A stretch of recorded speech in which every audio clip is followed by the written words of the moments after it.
Hello दोस्तों, आप लोग का हमारे चैनल में स्वागत है। आइए आज हम लोग पढ़ते हैं आइडियल करंट सोर्स क्या होता है और प्रैक्टिकल करंट सोर्स क्या होता है। इससे पहले हम लोग पढ़ चुके हैं कि आइडियल वोल्टेज सोर्स क्या होता है और प्रैक्टिकल वोल्टेज सोर्स क्या होता है। आज हम लोग पढ़ेंगे आइडियल करंट सोर्स के बारे में और आइडियल प्रैक्टिकल करंट सोर्स के बारे में। सबसे पहले हम लोग पढ़ लेते हैं आइडियल करंट सोर्स के बारे में। देखिए, आइडियल करंट सोर्स की बात करें तो इसका आंतरिक प्रतिरोध का मान अनंत होता है, यानी कि इसका इंटरनल रेजिस्टेंस जो होगा वो अनंत होगा। दूसरा पॉइंट है, इसके धारा का मान वोल्टेज पर निर्भर नहीं करता है।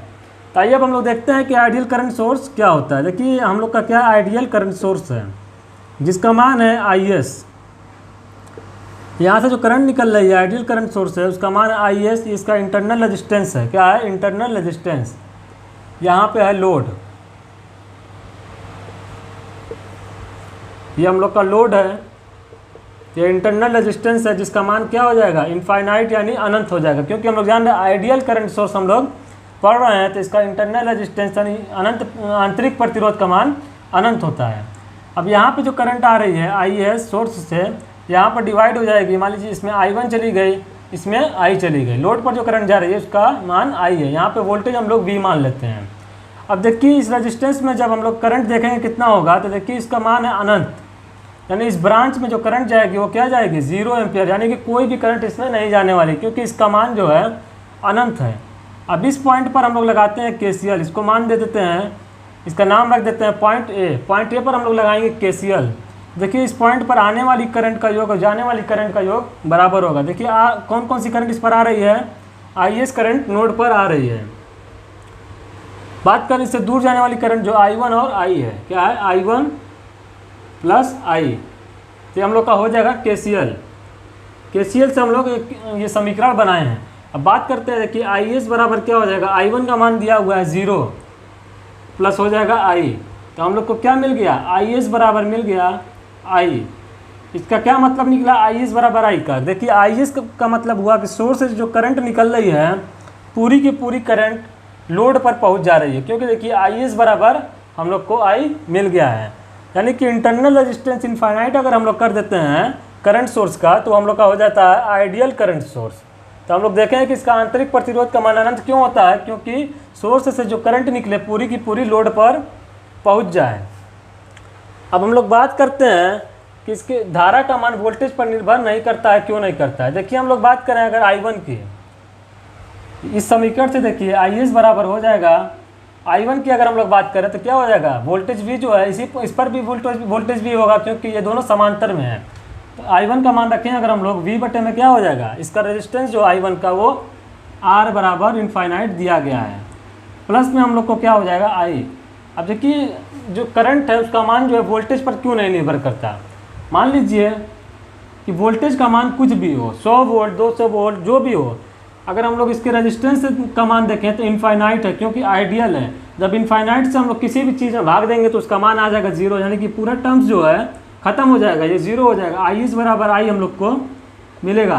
यानी कि हम लोग देख रहे हैं कि वोल्टेज का मान कुछ भी हो, हम लोग को करंट का जो मान है इफेक्ट नहीं पड़ रहा है। हम लोग को IS बराबर I मिल रहा है। किस कंडीशन में? जब आइडियल करंट सोर्स है तब। तो वही हम लोग लिखे थे कि इसका आंतरिक प्रतिरोध का मान अनंत होता है। दूसरा पॉइंट लिखे थे, इसके धारा का मान वोल्टेज पर निर्भर नहीं करता है।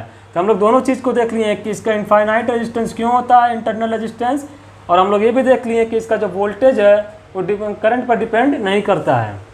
अब हम लोग इसका ग्राफ देखने वाले हैं। देखिए, अगर हम लोग इसका ग्राफ देखें तो हम लोग का क्या है? वोल्टेज V है, ये है करंट I। हम लोग देख रहे हैं कि करंट का मान जो है इसमें धारा का मान वोल्टेज पर निर्भर नहीं कर रहा है, यानी कि वोल्टेज को जितना भी हम बढ़ा लें हमारे करंट पे कोई इफेक्ट नहीं पड़ने वाला है। हम लोग का जो सोर्स का करंट है वो I बराबर IS रहेगा, यानी कि पूरा का पूरा लोड पर पहुंच रही थी। इसका ग्राफ इस तरीके से बनेगा, यानी कि वोल्टेज आप लोग हम अगर बढ़ाते भी जाएं तो इसके करंट पर कोई इफेक्ट नहीं पड़ने वाला है।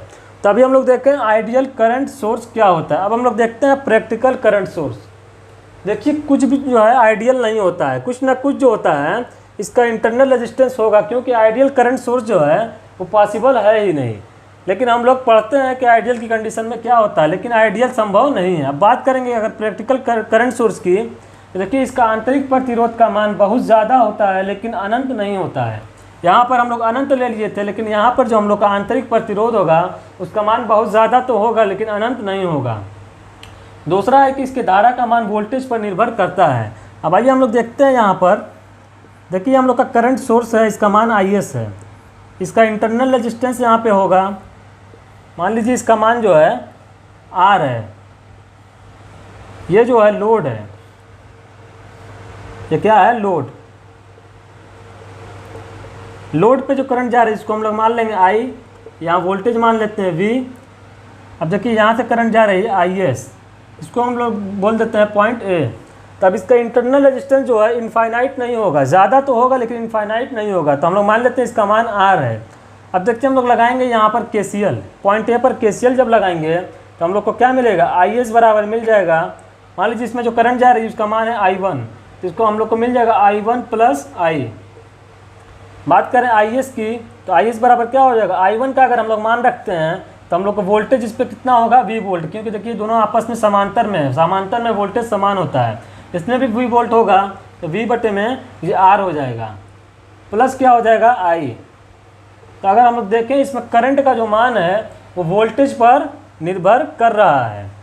अगर हम लोग यहाँ से I निकालते हैं तो देखिए I बराबर क्या हो जाएगा, I बराबर क्या हो जाएगा V बाई I का अगर हम लोग मान निकालते हैं तो ये हम लोग का हो जाएगा IS minus V by R। यानी कि इसमें हम लोग देख रहे हैं, या तो हम लोग अगर यहाँ से I हम लोग देख रहे हैं क्या है, I बराबर IS minus V by R, यानी कि धारा का मान है वो वोल्टेज पर निर्भर कर रहा है। देखिए वोल्टेज अगर हम लोग बढ़ाते हैं तो ये IS का मान कम हो जाएगा, यानी कि लोड पर जो हम लोग की करंट पहुँचेगी वो कम पहुँचेगी। अगर हम लोग क्या करेंगे, वोल्टेज का मान बढ़ाएंगे तो IS कम होगा, यानी कि लोड पर करंट का मान कम पहुँचेगा। तो हम लोग देख रहे हैं कि इसका आंतरिक प्रतिरोध का मान जो है ज़्यादा तो होता है लेकिन अनंत नहीं होता। दूसरा देख रहे हैं कि इसके धारा का मान जो है वोल्टेज पर निर्भर कर रहा है, क्योंकि वोल्टेज बढ़ाने पर इसका मान कम हो जा रहा है। अब हम लोग बात करते हैं इसके ग्राफ की। तो देखिए मान लीजिए हम लोग का ग्राफ है, यहाँ पे हम लोग ले लेते हैं वोल्टेज, ये है करंट।